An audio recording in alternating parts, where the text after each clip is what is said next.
Bien, estamos de vuelta. Tenemos con nosotros a Juan Daniel Balcácer, que se nos va, se nos esconde en ocasiones. El hombre está en una comisión que se ha designado para hablar sobre el tema República Dominicana en el extranjero. De eso vamos a hablar cuando él vuelve. Vino hoy en su condición de presidente de la Academia de la Historia, acompañado de Esteban Mira Caballos, que es un historiador español, miembro también de la Academia, miembro correspondiente extranjero de la Academia Dominicana de la Historia, y ha venido Juan Daniel a traérnoslo aquí para hablar sobre unas conferencias que se están dando aquí en el país. Buenos días, bienvenidos. Gracias. Buenos días. Un placer estar aquí con vosotros. Pero corresponde usted presentarnos al invitado. Bueno, usted puede ser parte de este equipo. Muchas gracias. Adelante, Daniel. Muchas gracias.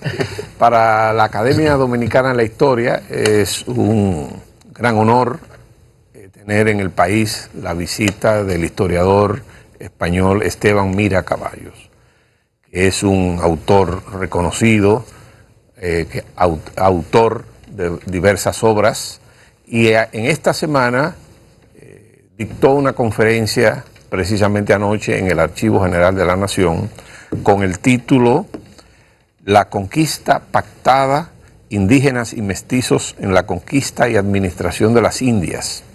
Pero mañana, jueves, en la noche, en el Salón de Actos del Archivo General de la Nación, se presentará su más reciente libro, que se titula El descubrimiento de Europa, indígenas y mestizos en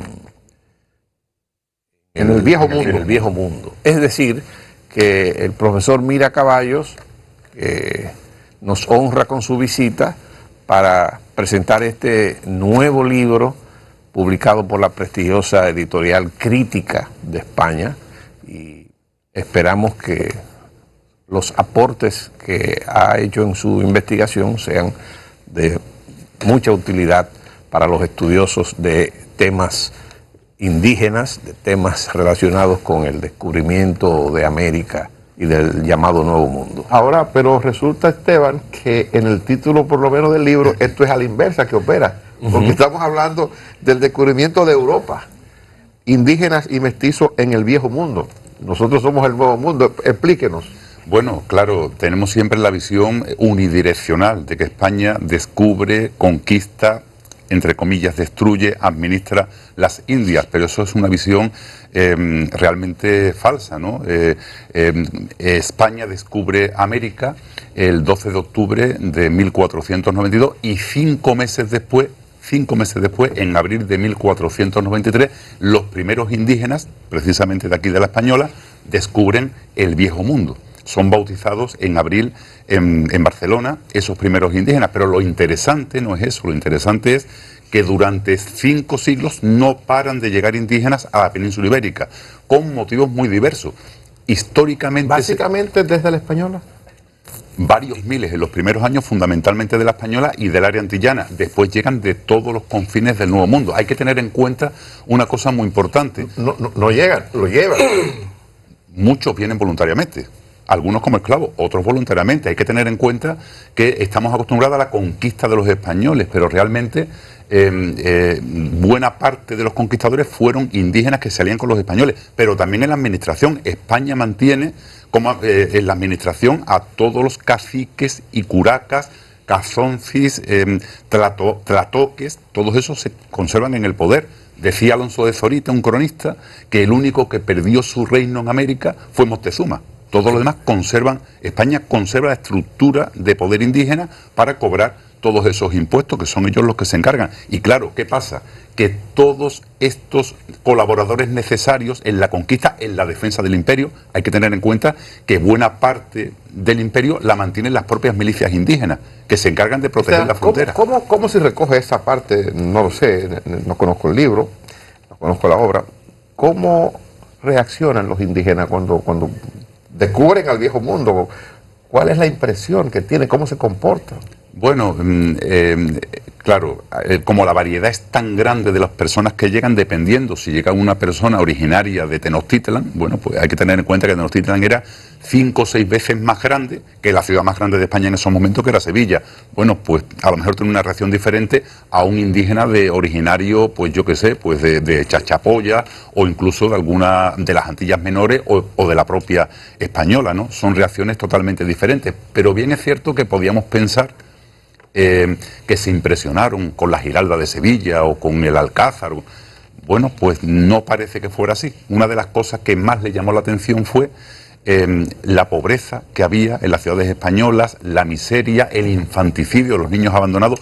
Todo eso le llama mucho la atención, porque puede ser que ellos fueran pobres, pero muchas tribus, bandas, incluso jefaturas, jamás abandonaban a ninguno de sus miembros, ¿no? El legado de autenticidad sobre el tema de los indígenas va y viene y se cuestiona sobre eso, de quién descubrió a quién. Realmente su tesis está basada en que el planteamiento de que los indígenas van y descubren, se mueven y descubren que, o sea, para separarlo, porque los términos que utilizan de los españoles, que vinieron a conquistar, que vinieron a robar, que vinieron todo esto, que hubo oposición de los indígenas, o sea, usted sabe que está cruzada una historia a propósito de nuestros libros. ¿Qué usted recomienda, qué usted precisa en esto con esta charla? Bueno, yo fundamentalmente lo que estoy poniendo de relieve es que hubo una participación activa de los indígenas. Tenemos la idea perpetuada en el tiempo, sí, del indígena permanentemente burlado, del indígena pasivo, nada acosado. de eso. Nada de eso, ellos adoptan una actitud activa. Guacanagarí, por ejemplo, pues no estamos hablando de 1492. O sea, a los pocos semanas de llegar los españoles ya le dice a Colón, y Colón lo anota en su diario, que Caonabo, ese es caribe, ese es caníbal. Intencionadamente, para tratar, él se está dando cuenta ya que los españoles caribe lo identifican con caníbal, caníbal con bárbaro, y por tanto susceptible de ser esclavizado, capturado y esclavizado. Y él se lo dice, ¿con qué? Con la idea de que se alíe con él para acabar con su eterno rival, que era Caonabo, ¿no? Porque, o sea, que los indígenas se buscaron alianza en los españoles, sí, una parte. Lo que el profesor Mira Caballos plantea es que a la llegada de los españoles, las sociedades indígenas entre sí estaban divididas, tenían conflictos, y el caso de Guacanagarí es uno. En México tú tienes, cuando Cortés llega con 180 y tantos hombres, 508 en el caso de Cortés, 180 en el caso de Pizarro. Pizarro en Perú, Cortés en México, cuando llega encuentra que hay una división de las tribus indígenas, y algunos se alían al español. Por acá, curiosamente, ¿cuál era la más fuerte de esas tribus indígenas? ¿Hay constancia de eso? ¿El más líder, el más...? ¿Pero te refieres a la española? No, a los indígenas. México, en general, bueno, los tlaxcaltecas en el caso de México, que eran, bueno, pues estaban dentro del área de influencia de la zona mexica, y eran eternos enemigos de los aztecas, y en el caso de los andinos, los chimúes, ¿no?, que se alían directamente con Francisco Pizarro. Y lo que hemos dicho antes, Francisco Pizarro llega con 180 hombres para conquistar el Tahuantinsuyo, que tiene más de 2 millones de kilómetros cuadrados. Evidentemente, por mucho que tuvieran una gran capacidad estratégica, era imposible llevar a cabo eso sin la colaboración necesaria de los indígenas. Pero no solamente eso, colaboran en la conquista en todos los confines de América. En gran parte de esos confines de América se alían con unos para acabar con los otros, sino que después son parte muy importante en el mantenimiento de las fronteras del imperio.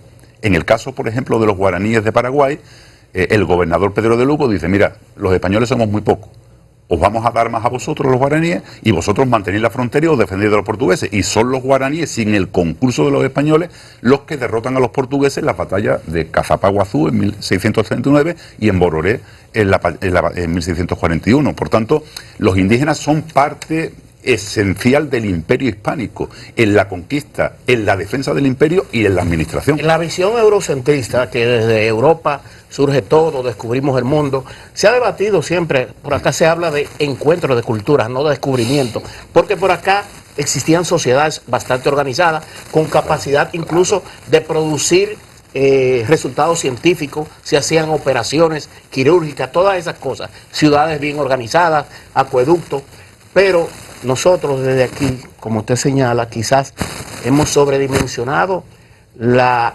victimización, vamos a decir, de los indígenas. Tenemos un Estados Unidos también, que hubo indígenas y que existen sociedades apartadas, congregaciones, como los tienen, que nunca ha habido un presidente estadounidense indígena. Y parece que el remordimiento de conciencia de esa sociedad les quitó hasta los impuestos, no pagan impuestos, tienen en sus reservaciones hasta sus propias leyes. Todas estas construcciones, la historia que hemos tenido, ¿cuánto de mito hay en América y las relaciones con esos imperios, unos decadentes, otros surgiendo dentro de esta dinámica geopolítica que hoy se ve bastante amplia? Bueno, hay que tener en cuenta esa cuestión que se ha perpetuado el mito de la dirección única, ¿no? de Europa que conquiste y administra América, pero realmente el flujo fue bidireccional en todos los sentidos. Fíjate que, por ejemplo, no solamente buscan oro, también buscan plantas medicinales. Se elaboran catálogos de plantas medicinales. Se están administrando palo de Guayacán en los hospitales de Sevilla en 1530. O sea, en 1530 están plantas indígenas administrándose en los hospitales sevillanos. Pero una cosa importante, incluso artísticamente. Aquí a Santo Domingo llegó la Virgen con el Niño, por ejemplo, que tenemos en la catedral, del Círculo de Jerónimo Hernández, pero a España llegaron crucificados elaborados por indígenas que actualmente son devotos, la gente no lo sabe, pero están elaborados en caña de maíz y generan una gran devoción en los 5 siglos hasta en la actualidad. La Hermandad del Baratillo de Sevilla tiene un crucificado que se elaboró en 1530 en el Colegio de San José de los Naturales por indígenas. O el Cristo de la Misericordia de Garachico, o tantos y tantas obras de arte indígena que se veneran en España actualmente. Por tanto, o sea, no, en todos los sentidos, obras de arte, incluso los virus. Se habla siempre de las enfermedades que trajeron aquí, pero la cepa virulenta de la sífilis ataca de manera brutal en España y en Europa, tanto que provoca el cambio de hábitos en la propia España, que hay que cerrar balnearios y Mancería para tratar de frenar el avance de la sífilis. O sea que todo fue bidireccional, de virus, bacterias, obras de arte, plantas medicinales y personas, ¿no? De miles de indígenas, porque estamos hablando de miles de indígenas que llegaron a Europa, fundamentalmente a España, y que se terminaron integrando en la sociedad española, casándose con nobles y con personas españolas. Esteban, el concepto que se maneja, ¿iba a hacer algo con él? No. El concepto del descubrimiento o del encuentro de dos culturas, cuando se refieren a esto que ocurrió en 1492, ¿cómo te lo ves?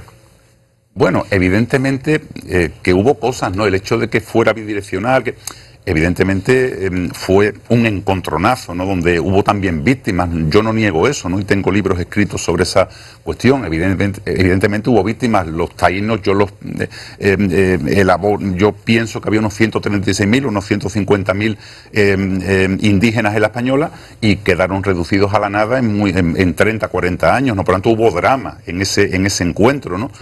Pero bueno, yo creo que hay que quedarse también con la parte positiva, ¿no? Que al final de toda esa destrucción, entre comillas, de esas cenizas, también hubo creación, el ciclo destrucción-creación que siempre ha estado presente a lo largo de la historia, ¿no? ¿Y por qué quedarnos con la destrucción? Pues quedémonos con la creación de esa América mestiza que todos queremos, ¿no? Y esos vínculos que tenemos entre los dos extremos del charco. Entonces, vamos a aprovechar para decirnos, Juan Daniel, bueno, la conferencia es hoy, mañana. Mañana jueves. Mañana jueves. ¿Va a ser dónde? En el Salón de Actos del Archivo General de la Nación. ¿Las horas? 7 de la noche. 7 de la noche. ¿Quiénes pueden asistir? Está abierto al público, a los interesados en temas históricos y correcto, sobre todo que atañen a la cuestión de las... estos temas rápidamente son bien tratados en los libros de historia que se dan en la educación dominicana, en el orden que está planteando el invitado. Bueno, no necesariamente. Esto en los libros de texto que se utilizan tradicionalmente se habla precisamente del descubrimiento y ahora en los últimos años del encuentro de culturas. Y en la visión contraria, porque lo que vemos es lo que ocurre con los españoles llegando aquí. Esto es totalmente distinto, es de lo que ocurre con los indígenas llegando a España. Llegando a España como resultado de ese proceso que establece la vida. Pero hay un desconocimiento en general, no solamente aquí en República Dominicana, también en España, que a veces se piensa que en España estamos siempre pensando en los conquistadores. Pero eso es muy malo, enseñar lo que no es. Bueno, vamos. Vamos. Pero bueno, para eso estamos los historiadores, para tratar de poner las cosas en su sitio. Ojalá le escuchen. Bueno, vamos a agradecer a Esteban Mira Caballos y a Juan Daniel Balcácer de la Academia Dominicana de la Historia. Antes de despedirnos, vamos a dar una información sobre un caso que ya habíamos comentado. Es una información relativa al velatorio, las honras fúnebres de Zaira Melissa Romero Jorge, la hija del amigo Amílcar Romero.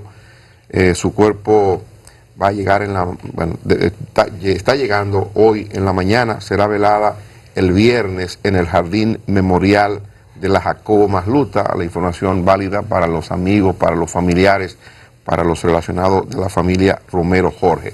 Esta es la información. Nosotros nos despedimos en este momento. Mañana estamos de vuelta, como de costumbre, a partir de las 5 de la madrugada. Hasta luego.